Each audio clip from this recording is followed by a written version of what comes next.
They should improve the standards so that it competes. When you talk as if when you meet the GFA president, you are confident enough to criticize him. Are you kidding me? Are you kidding me? When was the last time you criticized the GFA president? Do you want to go through my handle? I don't say. You are a joke. I don't say. All right, I don't say. You have absolute joke. You have no idea what you are talking about. Okay, I don't say. You have no idea what you are talking about. Don't move to me because you have no idea. No, you hold on for me. You hold on for me. He made a serious allegation. Let me. Stevenson, please, you mute. Let me deal with Adanse right now, please. I'll come to you. No, Stevenson, Adanse. Oh, bye. Mama respect. Mama platform. I'm also giving you respect. Yes, hold on. I may make you point. May my chance, Emma will make you points. Who you know? And I may be beside questions. And I was asking you questions based on your submission. You finished, and you said we should go through the squad. But the guys are saying that we don't have enough time to go through that. You made wild allegations. For real. Yes, hold on. You made wild allegations. People have things to say about that. Your point has been made. I don't agree with your point. Hans doesn't agree. That's okay. It's not everybody who has to agree with you. But you've made your point. So this back and forth shouting that you are right, it cannot be because you've made your point. Somebody disagrees. That is it. It's a democracy. I don't agree with you. Hans doesn't agree with you. But you've made your point. Everybody on this place has heard you. So it's okay. It's enough. You don't have to shout and prove that you are right in order for us to move on. Do you understand? Me were 2 players who are mentioned media house or within a bag Black Star. Why? 2 players. Go on. Tariq Lamptey agenda started from Angel FM, Angel TV under Sadiq Adams. And now, Ali Dissedu, it started from Pure FM by Kankam Bodu. So you are telling, hold on. So Adansi, when you say something like this, are you telling me that the whole of Ghana, there is a better right back than Tariq Lamptey? So much so that Tariq only came into the team based on propaganda by the media? Do you watch Ghana Premier League? That's absolutely wrong. Any talent and as when you ask questions like this, are you serious? Hey, no, you do look down upon our players. Oh, it's okay. We deserve. Our brother had some of the points and are very valid, and I also go with that. But most of the things that he was saying there, I think it was neither here nor there because you can't come on a public space like this and be denigrating a lot of people. You don't do that. So being a yes scientist, honestly, he wouldn't like it. But I think that the first major point I just wrote it down was the pitch. Honestly, if you travel around the world, Ashes, Mike, you sound very far from the. I don't know what's happening. Okay, so I don't know if you can hear me now. It's clear now. Please go ahead. All right. So I'm saying that the first pointer that I noted down was the pitch that we played the game on. If you've traveled a lot around the world, like you, Fenty, I know you've been going to tournament and stuff. You were with me in Egypt. You've gone to several places to watch football, even in Ghana. And I think that the Black Stars do not deserve to play on this potato chip at the Barbara Sports Stadium. This is an eyesore. You see, this kind of pitch, even in Europe, school children will not be allowed to play on this pitch. And in any country where leaders are very, very proactive, you just realize that it is only they use those people who are vulnerable as the yardstick. So any country that entertain the vulnerable is a very serious thinking country. Now I am here in UK. I teach in schools, and I do other social work things, social work alongside. Fentio, if you go to places where these deaf and dumb people, even, sorry to say, less endowed people or less privileged people are even training or are even enjoying life on certain pitches, my brother, it will marvel you. So it is no news for me to see Tariq Lamptey, to see these boys in Europe, these boys in England coming to Kumasi and then don't give their all. No one yet, because even Onana Koraneba, the kid that he takes to the training grounds every day will not be even play on this pitch. How much more this player who is playing in the League One, in the League Two, in the Championship, in the Premier League to come and play on this and give his all? He will not do it because the probability that the player will just enjoy himself is about 90%. And the Adansi was talking about Thomas Partey or training night. Why wouldn't he say Obey? Because in the previous years, Partey has already been injured because of the Black Stars games at Obo. And they have given him mandate to stay fit this season because they feel that whenever Partey is very fit, Arsenal always play very well.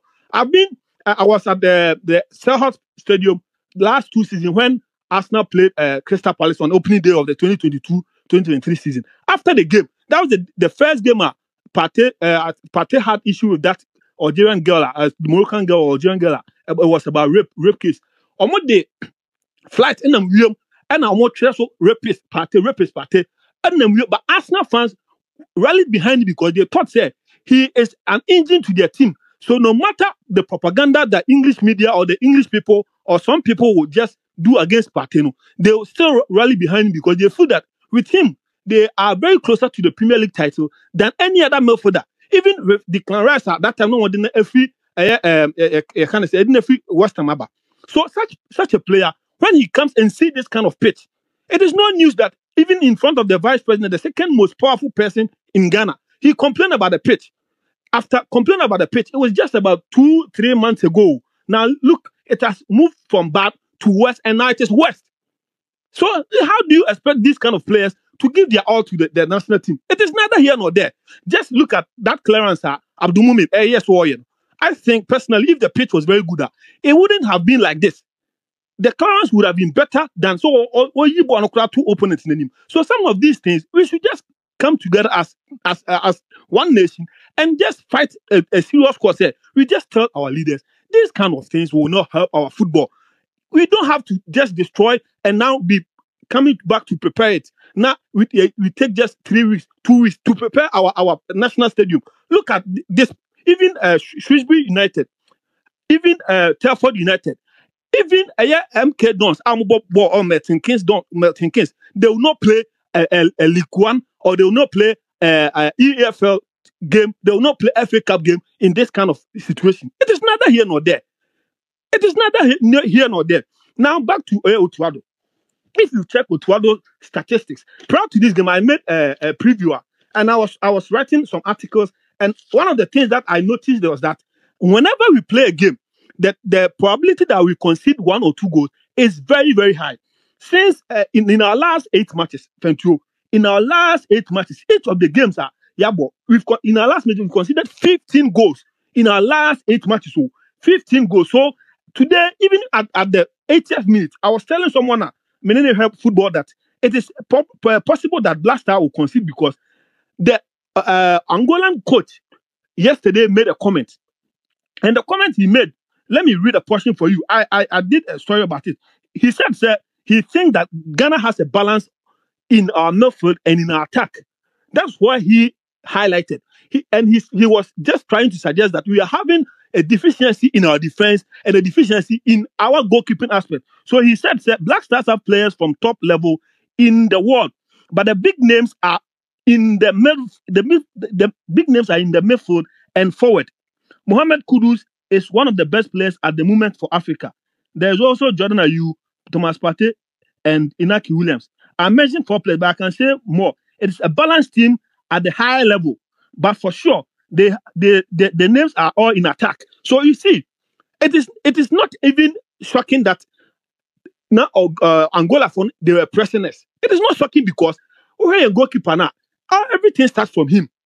How was he even organizing the back four? If you look at the last 5 matches, you see, if you check the defenders, we've always been changing them. We've always been changing our defenders. And I think that is one place Coach Otuado should be working towards because these things, it's not good for us. And it kills confidence. Now we've lost against Angola at home. We are going to play Niger away. With Sudan winning against Niger and with Angola winning away, even if Sudan and Angola share the spoils, they both go 4-4. Now, if Ghana win against Niger, we come third and with 3 points. Still, we are just lacking behind with 1 point behind. And it is not going to help us because this time around, it means that in our next game, we should win by all costs. And with Kumasi supporters now very furious, leaving the stadium even before full time, do you think that in our next game, even if you are playing at home, will they come in their numbers like this? Today is Thursday. To see a fully packed Baba Sports Stadium on Thursday, where people are even supposed to work and find ends meet, is something that we should be very appreciative. And the players should have done their best. But because, one, we have a very bad pitch, a very terrible potato pitch that even you will not give to any boy in Europe. I've seen a lot of people who stay in Europe on this platform. I've seen even David, who works with some of the clubs in Moldova, to ask him that this pitch, Tamano Kotokona, no communication director, and it's not quite brutal. Hasn't he seen any differences in infrastructure and in pitches? We just create things. Now you're painting so then inshallah every day. Yeah, that now we don't even want to change. Even Baba has posted to me. I think that stadium should be closed down permanently. Then we work on it. If you don't do our base, you don't find the basics and just work on certain things, we always come back. We'll never go forward. Thank you. Of course. Yes, thank you. Yeah, you made some fantastic points. And I agree with you. None of our stadiums is fit for purpose. This is a fact. And I don't know CAF themselves, they are not serious. They keep making exceptions for Ghana. And every single time we've played there, in the last 2 years at least, they've had to make concessions. They've had to make compromises because we never are. In fact, it started from the qualifier for the World Cup. We are never able to fully meet the standards. And this has been a running problem. Kwame Amin Bafu, go ahead. Yeah, thank you. Thank you very much. I think should be on the heads of the NSC. They are the ones that caused this defeat. I don't see how I blame the team for what happened to us today. Because I'll give you 2 instances. There was a through ball to Jordan Ayew where he tried to square a pass to to Mohamed Kudus to score. Did you see the way the ball took off? It went very slowly, and because of the way the ball traveled, it became very difficult or very impossible for Mohamed Kudus to trap the ball and do something with the ball. The second instance would have to be the goal that we conceded. Mumin, on any good day, clears the ball correctly. And you see how we scrambled to be able to get the ball out. And it was very unfortunate that when he tried to clear the ball out, it fell in the path of the Angolan player to score. And there were so many instances where we tried to, play out from the back, try to make certain passes. Even the Angolan suffered. Someone will say, oh, but Angola won. Yes, because they had an opportunity that was served to them on the silver platter based on the poor pitch that we've had. And we've become very dishonest about this. I know how much of a campaign you guys have run as members of the media on this particular situation, yet it hasn't been resolved. And I think we should lay the blame for this loss at the doorstep of the NSA. That's all I came to see. And to address one issue, the guy who came to talk plenty about the Ghana Premier League, even Brazil, they call players, and Argentina, they call most of their players from Europe to come and play. Even them. We can discuss separately the issues of the Ghana Premier League and how much of how we can improve the general standard of play of the Premier League without necessarily having to create this whole, the media have created it. I think it's a pub argument. You don't go, it's those arguments that you sit in the pub to have. You don't have such a discourse in such an environment where we are all trying to, better appreciate and understand things. Then you are coming to tell us that, Charlie, we deserve better. Thank you. Thank you, Kwame. I don't think Adansi himself watches the Ghana Premier League, honestly, because I think if he does, he would know for sure that a lot of the players that he's advocating for or he's saying are better than Tariq Lamptey, he now will see that he's not making a point. You see, there is a standard out there. And what is the standard? We'll see where the standard is. And where Tariq Lamptey, for example, measures up to, where he plays. If you take the best right back from the Ghana Premier League and go and give him the same opportunity, ask yourself, can he deliver? If he cannot, then the talent level is not the same. We see Ghana Premier League players go to Libya. They go to Hefa. And after 2 months, they are back to Ghana. At that place too, is it because that Ghanaian journalists there who are not hyping them? When you go and the quality is not there, you will be exposed. You'll be exposed, badly exposed. We have top scorers from Ghana Premier League go to leagues, even foreigners who come and top score in the Ghana Premier League. When they go abroad, where is the Tuga? It's not. It's not an issue of. It's an issue of standards. It's not an issue of hype Ghana Premier League. You don't hype Ghana Premier League. The ones that make it out without Ghanaian media in the countries they go to, how do they do? How do they perform? That's the standard. You understand me? Leandro, go ahead. Cheers, my bro. Thank you for letting me speak. Big up, everyone. I'm Leandro. I'm from Angola. So I had to. Are you here to stick it to us more? No, come on, it's not like that. All right, please go ahead. Congratulations, by the way. Well deserved. Thank you so much, man. Thank you. I have to say, I couldn't have asked for a better ending. I think it was last year we played Ghana, and we lost the game 1-0. Literally the last kick of the game. I don't know if you guys remember that. They literally won in the last kick of the game. And this year, coming into this game, I'm hearing a lot of people that are upset. It seems like they're very surprised that Angola beat Ghana. Even online, I'm seeing the comments. It's kind of making me sad because the bottom line is, coming into this game, Ghana's last 5 games, they drew twice, they lost once, and they won twice. Angola won 4, and they drew 1. And in January, in the AFCON, Ghana didn't win a single game. They crashed out of the group stage. Angola reached the quarterfinal, got knocked out by Nigeria, who were the finalists. So coming into this game, especially after that 1-0 defeat that we lost in, and also everyone just saying, "Oh, we don't use in Baba Yara." Everyone just counted us out completely. And it's really sad because coming into the game, I fancied that game that we lost 1-0, that you scored by a corner in the last second of the game. I came out of that game thinking we can beat Ghana. And in this game, we played 3 defenders. We set up, I think, better than Ghana. We pressed way better. Ghana didn't press at all. It was incredible that you just wouldn't press our defenders. And we came in. I don't know if you guys noticed, but we played from the back. The pitch, bro. I criticize clubs when they don't let players go, when they make a big deal out of these European clubs. They don't let African players come to the nations and play. And a lot of the times they make fun of our pitches, and I take offense to it so hard.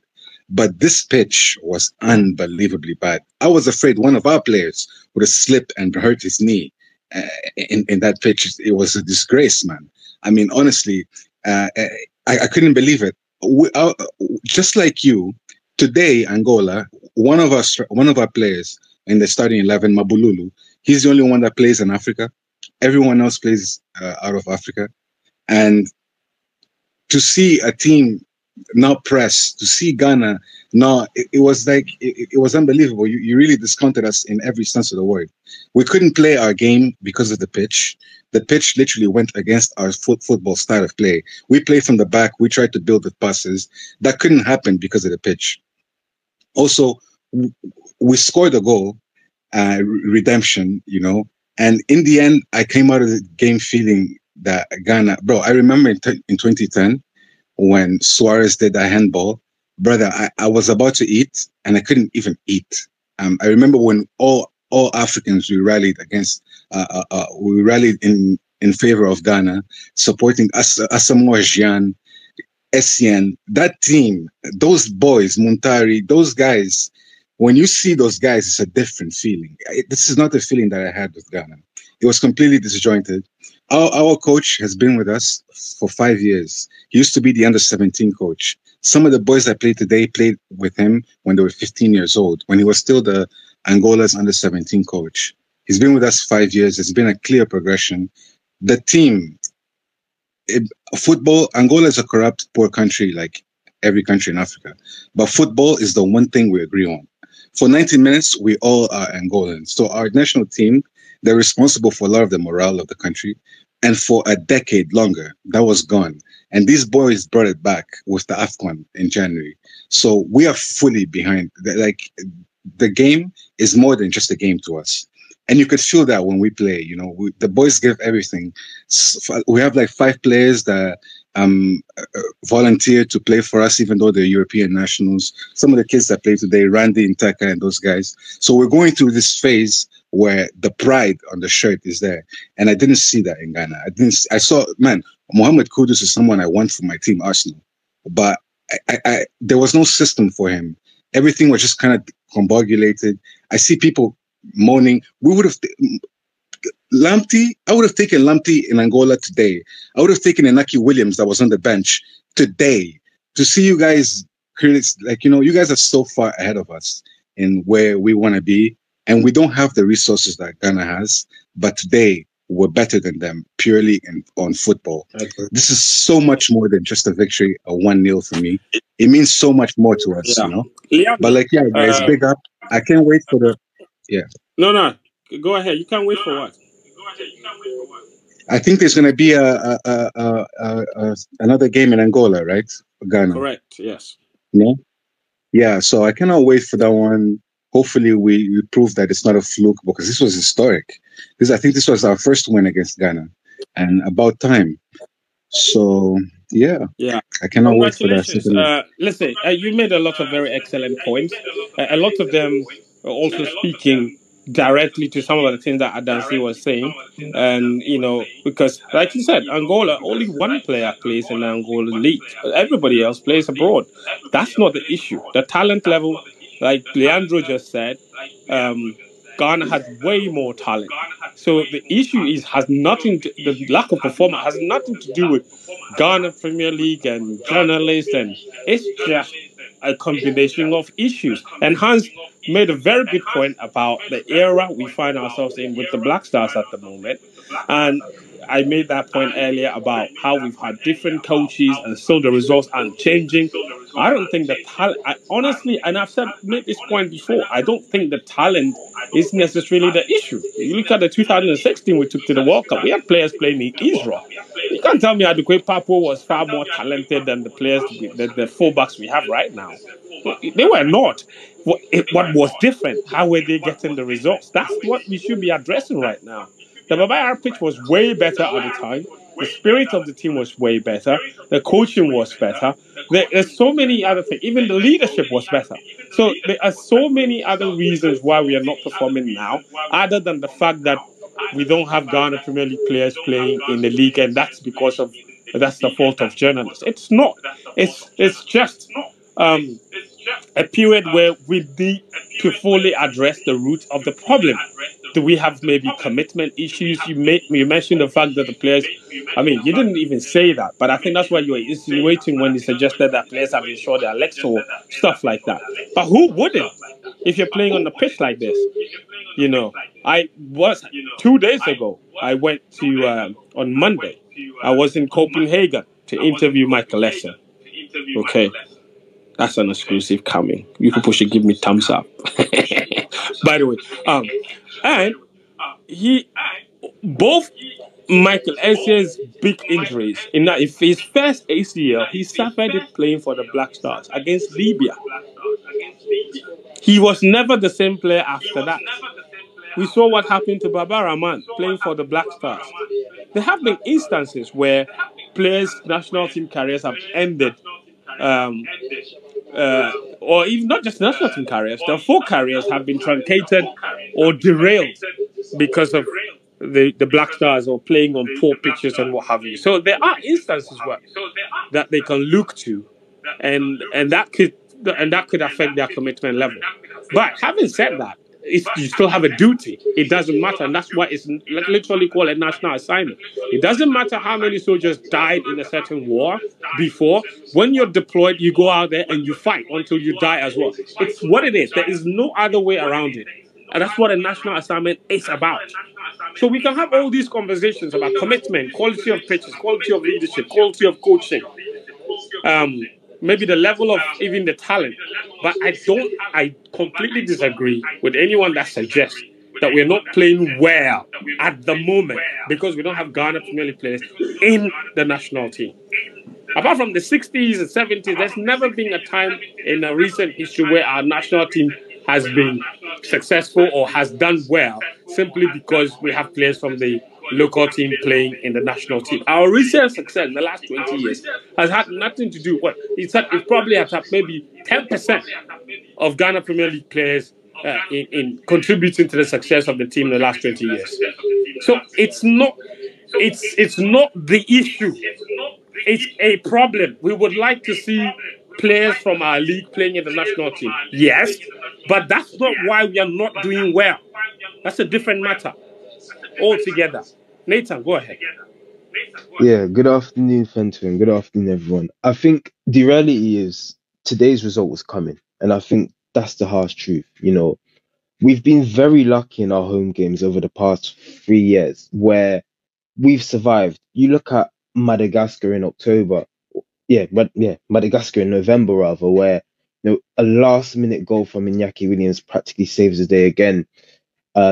Angola last March, last-minute goal from Semenyo. Even the game against Madagascar in Cape Coast in 2022, we were poor, and again, it was a decent second half display, but it was not a controlled and assured performance that saw Ghana through. And I think the reality is that in spite of the fact we've been good at home, it's been a bit of a mirage. We've not been in control, even against Central African Republic. We were not in control, and we were very offensive. We were incredible that game as well, but we were not in control. And there was always that angst, that sense that we could concede. Anytime they attack, we could concede. And the reality is, this is a side that's kept 2 clean sheets in our last 15 games. I remember, Fento, you spoke about it quite, vehemently prior to the 2022 World Cup. That look, our defense is shocking. And that was in 2022. You spoke about it with a lot of vim, and you were like, our defense is poor. 2 years down the line, I can't say that there's any difference. Defensively, we're a poor unit, and albeit the pitch and whatnot, but I never got that assurance that Ghana would keep a clean sheet. And I think that is the reality of where we are in 2024. That's the reality of where we are as a squad. And I think we were quite slow, we were quite laboured, and it was a bit difficult to watch. The first 25 minutes, we were quite good. We showed good attacking impetus, and we showed that we could potentially score. But after that, we were poor. Like, it was quite tepid. It was, we were going through the motions a little bit. And yes, Angola weren't necessarily pressing or controlling or perhaps, showing that they could score. But it wasn't necessarily that Ghana was showing otherwise. We weren't showing that we were creating anything. There was no real offensive zeal, and that's worrying. And again, I'll go back to what I'm saying earlier. This is a result that's happened, that's been in the making for years. We speak about the pitch. You go on a year-by-year basis, our pitches have got consecutively worse. In 2021, in 2022, in 2023, you compare it to now, and back then our pitches were better. And that's quite shameful. And again, it speaks a lot of a malaise of a footballing nation where there's just an issue, but it's very difficult to solve. It's a rot, and you don't entirely know where the rot is from because it's spread it's spread everywhere. And I think we can't divorce the pitch from the performance. We can't divorce issues surrounding conveyor belts and our poor youth performances from the performance. We can't even divorce our local league, which, if you can hear by my accent, I'm one of the diasporans abroad. So it's a bit difficult for me to speak on, but we can't actually divorce these issues from what we saw today, because today's been a culmination of that. Today's been something that Chris Hughton luckily avoided, that CK Akuno luckily avoided. Even again, 2021 against Ethiopia, where we were bailed by a goalkeeping error from that Wakaso shot. And that's largely what got us through to the World Cup. We've been very lucky at home, and perhaps home advantage has seen us through, but we saw that erode today, and in reality we lost. And I think that we must address, from a holistic perspective, and not just talk about local league, not just talk about the pitch itself, but talk about the wide perspective of where we are as a football nation and how we got lucky in June. Perhaps we got lucky. I think we had good performances, but in relative terms, we were pretty lucky, and our luck has run out. And let's hope perhaps against Niger, we can get a win back on the road and whatnot. But the reality is today our luck had just run out. We didn't have that lucky goal. We didn't have that lucky spark to get us over the line. And hence why we lost. And unless we address that, and unless we perhaps, seek the issues about that, nothing's going to change. Because again, this was actually a really good squad. You look at perhaps maybe Mensah or Jiku for in the back line. You can't really say that there's a player absent, completely absent, that isn't, that wasn't on the pitch. It was the manager's choice to not start Iñaki Williams. And so we can't even dare say, because even under Chris Hughton, and I'm someone who, I'll be honest, I'm someone who's, I've got a tinge of bad taste about how Chris Hughton was treated. But under Chris Hughton and even under CK O'Connell, you could say, okay, we didn't have the best contingent. Players were missing, players were unavailable, etc., etc. You can't say that about today, and that makes it all the more worrying. You can't blame it on an absentee. You can't blame it on even a lack of leadership, because in Jordan Ayew and Thomas Partey, you have experienced players, And the reality is just, it's exactly that. It's a culmination of malaise that has been in our football for a while, and it's going to be a bit difficult to solve. And there must be, I think, a coherent plan that we don't go one step forward and then one step backward, but there's actually a cohesive strategy of improvements. And I think that's where we've been lacking. There is no strategy. There's no stratagems. It's just luck. And then, we get lucky. We get to a World Cup, and then cycle repeats itself. And then we go through the motions at another Cup of Nations. But there's been no strategy, and we've gotten lucky. But I think now's the time to really address that. And now's the time to really create a cohesive plan of action, and to actually try and create and try and culminate a positive patch feeling about the Black Stars. Because again, we don't want to see scenes that we saw on the pitch at the end. But in my opinion, that's valid, because if that's going to be what forces senior ministers and forces their hand a little bit, then so be it. If, we're going to have to pay fines to CAF, if that financial cost of it is what forces ministers, what forces the GFA, what forces people to take action, so be it. And one thing that I'm perhaps a bit intrigued about is, I want to know a bit, where are the PFAG in all of this? Because if I'm a player, I'm not going on that pitch. And I want to know, what are perhaps players' unions doing about player safety? Because in reality, no player should play on that pitch. And I think we're even lucky that we didn't play one of the North African nations, because I promise you, there is no way that Morocco would step foot on that pitch. There's no way. No way Algeria, no way Egypt, no way Tunisia would step foot on that pitch. We got lucky to a certain degree, and I don't want to denigrate them that it was Algeria, but there is no way the North African countries step foot on that pitch. So what are our associations, what are our unions in the country doing to protect our players? And yeah, that's pretty much it. Thank you for listening. Thank you, Nathan. And that's a fair point. And that takes me to even the point I made about CAF themselves. There's a lot of back and forth in the approval of the pitch, because the NSA are so deceptive that they sent CAF aerial pictures far away from the pitch with no detail. CAF had to write back to them and order them to take close-up pictures. This is what we do, because we knew that if they took close-up pictures, they would be exposed and the pitch would not be approved. So the pictures that they took from afar, and it looked green, so we think we can deceive them. And then we told them, look at this. This is so green. It's mice. CAF had to order them to take close-up pictures. And it took another week for them to send back those pictures, by which time the close-up was better. Why are we doing this kind of pretense and circus? That's not how you run football. So it's like, we're so dishonest, no integrity. Everybody is we're all trying to scam the system. Safo, go ahead. Good evening. You see, I think I don't want to go over the point about the pitch anymore because it's very obvious that the pitch couldn't really allow the boys to even like play the ball on the ground as much as they would have loved in the final third. So you see that when we get to the final third, most of the balls they resorted to were long balls, and we need to give credit to the Angolans. They set up properly. They are the COSAFA champions for a reason. They've been a very good team for quite some time now. We saw them at the AFCON. It took a lot for Nigeria to even defeat them. So coming into this game, Angola was not any small team. My problem is this. I think when it comes to the midfield of Ghana, we have a very, very big problem. When Partey is not around, we struggle. When Partey is around, we still struggle.